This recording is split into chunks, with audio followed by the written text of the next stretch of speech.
Before I begin this video, I want to make it perfectly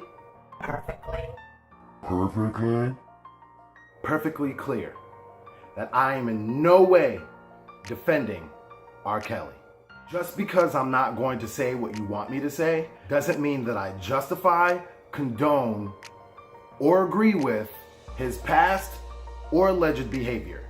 Although let's be serious, who wouldn't want a gang of freaks at rental houses that you own all across the country, ready and willing to do whatever you want? But I digress.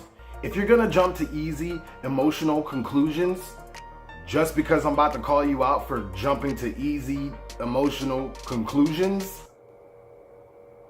then maybe you should stop jumping to easy, emotional conclusions.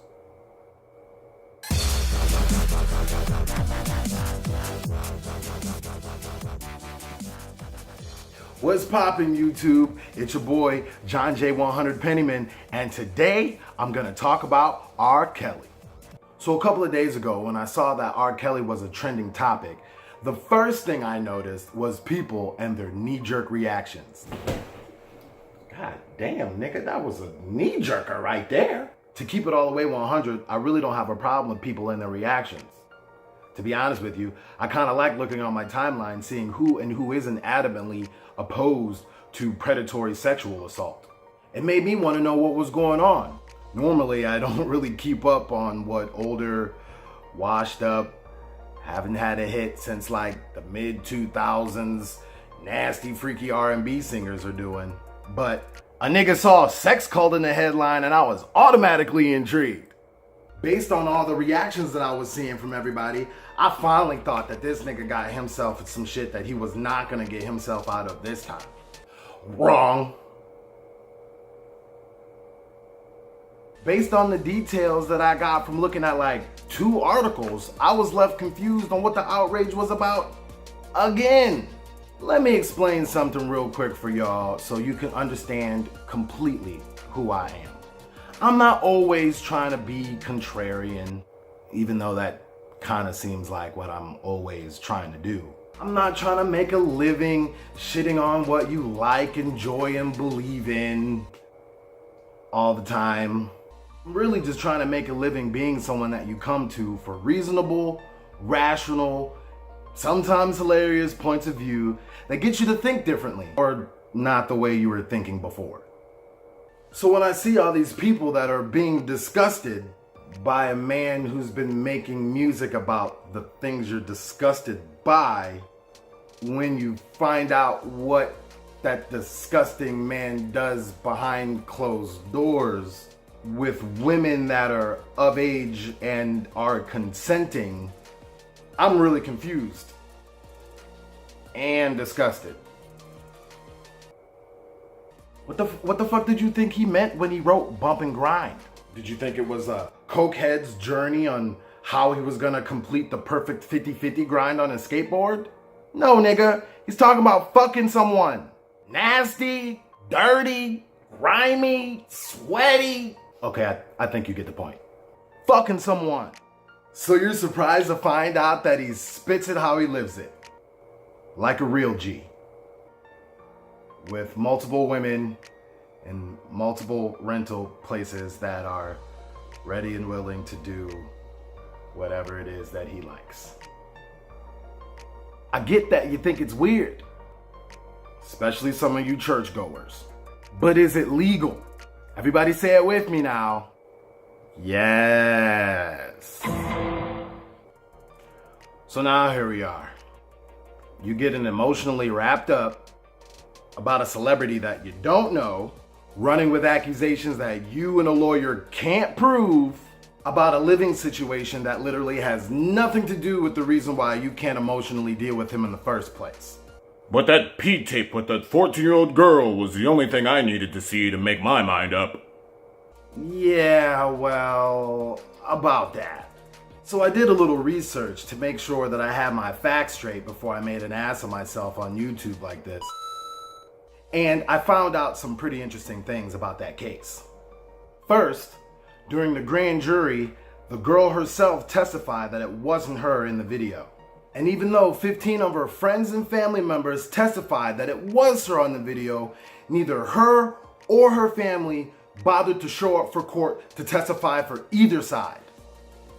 And even if R. Kelly is this nasty, dirty children fucker that we all think he is, all he had to really do was show up for court and not say some dumb shit. I'm so sick and tired of the, oh, he's rich and powerful argument to make your case. It doesn't matter how rich and powerful you are. If you're on videotape having sex with children, you're going to be charged and convicted with the crime. But it has to be proven beyond a reasonable doubt to a jury of your peers.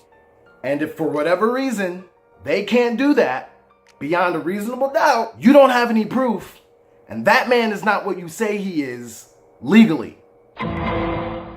Now, maybe your money and power will get you a lighter sentence, or maybe you don't have to stay in a prison facility, but your ass gonna be convicted of that crime, and you are gonna have to register as a sex offender for the rest of your motherfucking life.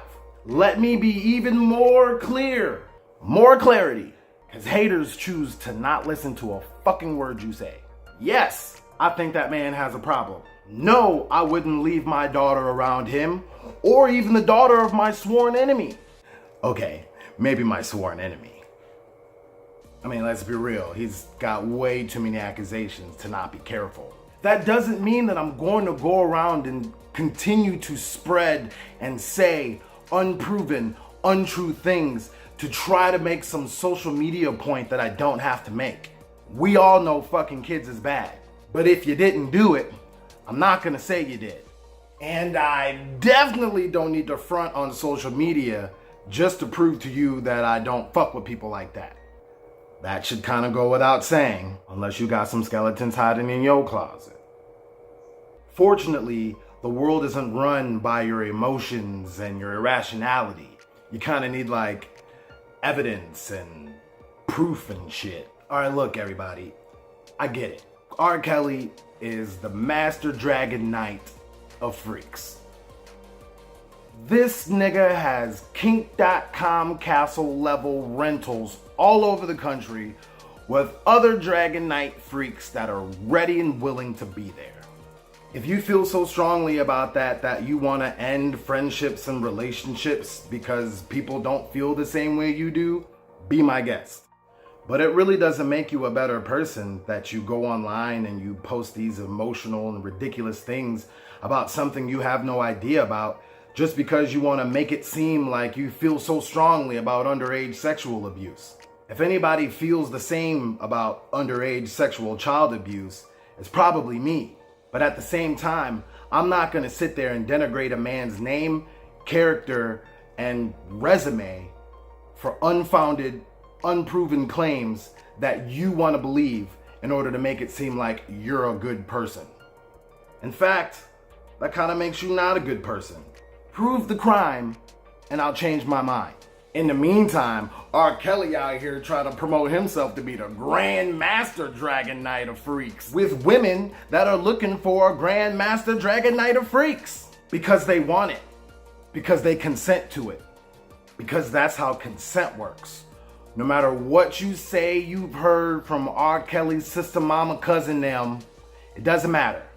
You have to prove it. And the proof that we have so far is that he committed no crimes and that the women that are doing what they want it because they want it. So you can either respect these women's decisions that they've made, or you can go around and keep telling people how stupid you are because you make concrete decisions based off literally no facts or proof. I'm gonna actually try to be a good person. What about you? All right, I'm done fucking with you. You can drag me, show me love, hate me, whatever you want in the comments. But if Rush Limbaugh can make millions of dollars telling you bullshit, at least a brother can get a subscribe. Peace.